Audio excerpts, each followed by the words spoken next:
So since Trump took office on January 20, investments have totaled almost $3 trillion US, which is a huge figure. I suppose is this latest one considered a win? Yes, absolutely. It's a huge amount of money in just such a very short amount of time.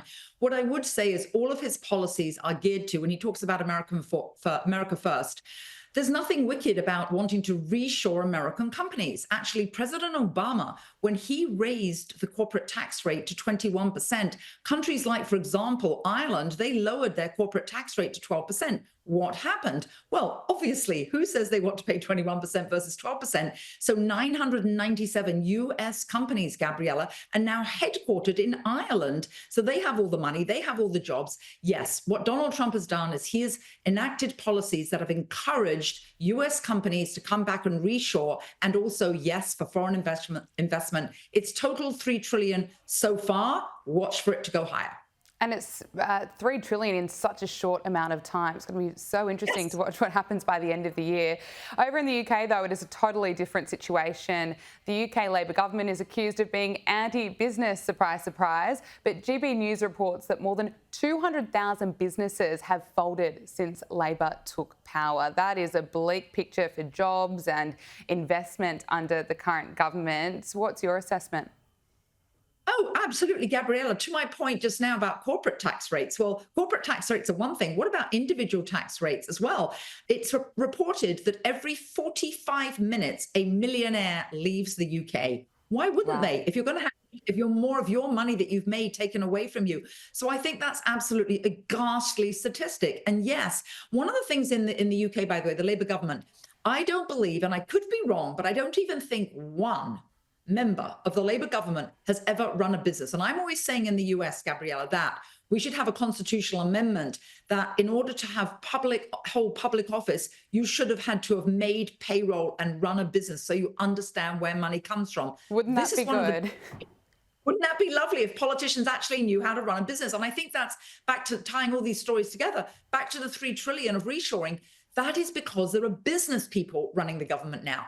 If you don't have and you don't make money, you have nothing to tax when you drive away businesses and taxes. So the Chancellor of the Exchequer over there, Rachel Reeves, that's what she's doing. She's absolutely driving away millionaires, driving away businesses. And you're absolutely right about the 203,000 businesses that have folded, and many more are actually leaving.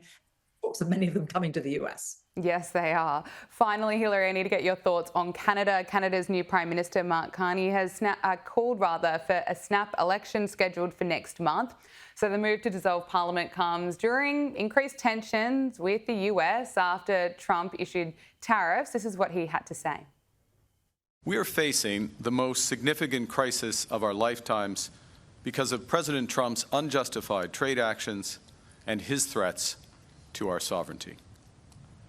Our response must be to build a strong economy and a more secure Canada. President Trump claims that Canada isn't a real country.